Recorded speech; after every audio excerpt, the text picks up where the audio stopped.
एका छोट्या गावात आदित्य नावाचा मुलगा राहत होता. तो साधा, शांत आणि अभ्यासू होता. गावातील लोक त्याला खूप मानायचे. रोज सकाळी तो कॉलेजला जाताना बसस्टॉपवर एका मुलीला पाहायचा.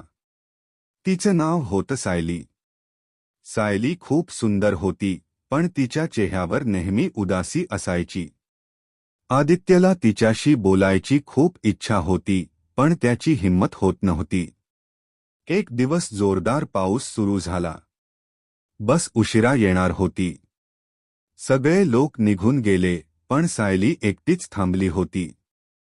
आदित्यने धाडस करून तिच्याजवळ जाऊन छत्री पुढे केली. तुला हवं असेल तर आपण एकाच छत्रीत जाऊ शकतो, तो हळू आवाजात म्हणाला. सायली थोडंसं हसली. धन्यवाद, ती म्हणाली. त्या दिवसापासून दोघांची मैत्री सुरू झाली. रोज कॉलेजमध्ये भेटणं, एकत्र चहा पिणं, गप्पा मारणं सुरू झालं. आदित्यच्या आयुष्यात पहिल्यांदाच कोणीतरी खास व्यक्ती आली होती. एक दिवस सायली अचानक कॉलेजला आली नाही. दुसऱ्या दिवशीही नाही.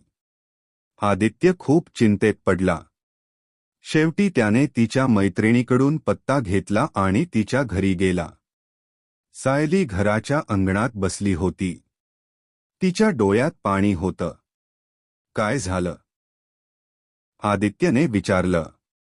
सायली शांत आवाजात म्हणाली, बाबांनी माझं लग्न ठरवलं आहे. पुढच्या महिन्यात मी हे गाव सोडून जाणार आहे. हे ऐकून आदित्यच्या पायाखालची जमीन सरकली. त्याने पहिल्यांदाच आपल्या मनातलं बोलण्याचा निर्णय घेतला. सायली, मी तुझ्यावर प्रेम करतो, तो म्हणाला. सायलीच्या डोळ्यात अश्रू आले. ती म्हणाली, मी सुद्धा तुझ्यावर प्रेम करते आदित्य. पण आपल्या नशिबात कदाचित एकत्र राहणं नाही. त्या रात्री दोघे खूप रडले. काही दिवसांनी सायलीचं लग्न ठरलेलं असताना अचानक तिच्या वडिलांची तब्येत बिघडली.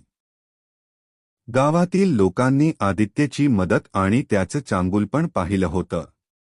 सायलीच्या वडिलांनाही समजलं की आदित्य तिच्यावर खरं प्रेम करतो.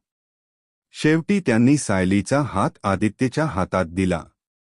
लग्नाच्या दिवशी सायली हसत म्हणाली, त्या पावसाच्या दिवशी तू छत्री पुढे केली नसतीस, तर कदाचित आपली प्रेमकथा सुरूच झाली नसती. आदित्य हसला. आणि दोघांच्या आयुष्यातला सर्वात सुंदर प्रवास सुरू झाला.